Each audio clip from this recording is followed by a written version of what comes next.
Article 131 Prohibition, interruption, and dissolution of peaceful meetings. The penalty of prison correctional in its minimum period shall be imposed upon any public officer or employee who, without legal grounds, shall prohibit or interrupt the holding of a peaceful meeting or shall dissolve the same. The same penalty shall be imposed upon a public officer or employee who shall hinder any person from joining any lawful association or from attending any of its meetings. The same penalty shall be imposed upon a public officer or employee who shall hinder any person from addressing either alone or together with other any petition to the authorities for the correction of abuses or redress of grievances. Number 1. What are the acts punished in connection with peaceful meetings, association, and petition? Letter A. By prohibiting or by interrupting without legal ground the holding of a peaceful meeting or by dissolving the same, sa pamamagitan ng pagbabawal o sa pamamagitan ng pag-aabala na walang legal na basihan ang pagkakaroon ng mapayapang pagtitipon o sa pamamagitan ng pagtiwalag ng pagtitipon nito. B. By hindering any person from joining any lawful association or from attending any of its meetings, sa pamamagitan ng paghahadlang ng kung sinong tao sa pagsali sa kahit anong legal na samahan o sa pagdalo ng alinman sa mga pagtitipon.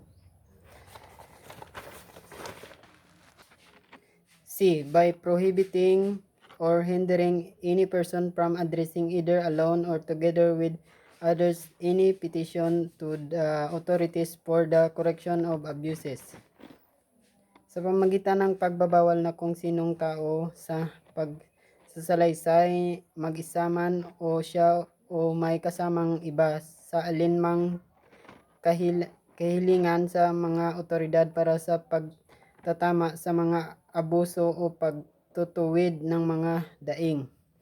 Number 2. What are the elements of 3 acts punishable? Elements of 3 acts punishable. Letter A. That the offender is a public officer or employee na ang may sala ay isang opisyal, publiko o empleyado. Letter B. That he performs any of the acts mentioned na ginawa niya ang alinman sa mga gawa na nabanggit. Number 3.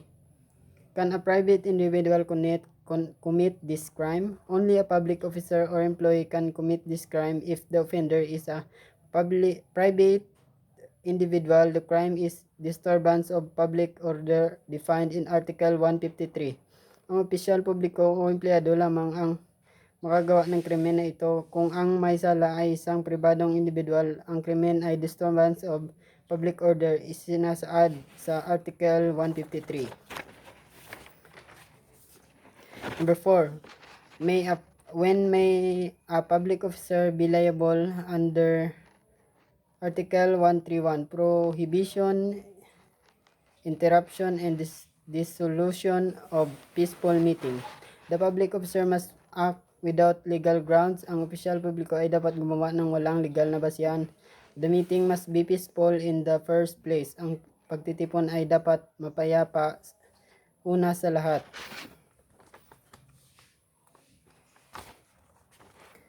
Number 5. Is the right to peaceful meeting absolute?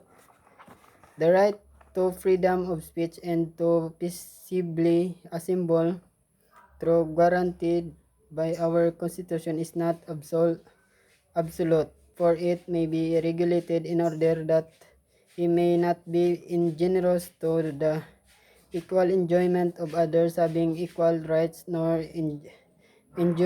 injurious to the right of the community or society, and this power may be exercised under the police power of the state, which is the power to prescribe regulations to promote the good order or safety and general welfare of the people. Ang karapatan sa malayang pamamahayag at sa mapayapang pagtitipon kahit na garantiyahan ng ating saligang batas ay hindi ganap dahil sa pwede itong isaayos para ito ay pwedeng hindi makapanakit sa parehong taglay ng ibang may ganoong katapat na karapatan, hindi din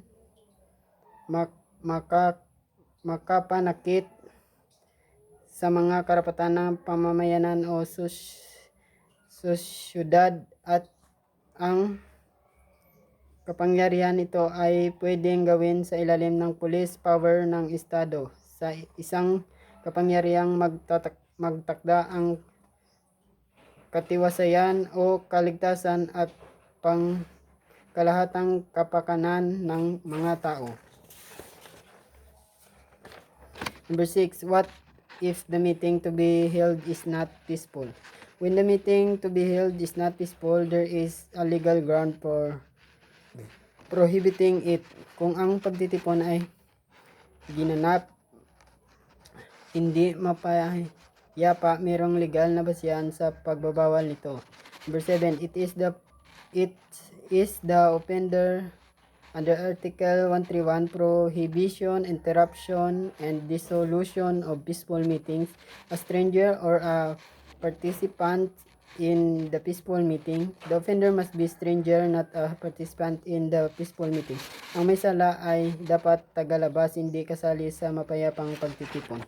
Number 8, what if the meeting being interrupted and dissolved by a public officer is a meeting of municipal council? Thus Article 131, prohibition, interruption, and dissolution of peaceful meetings apply.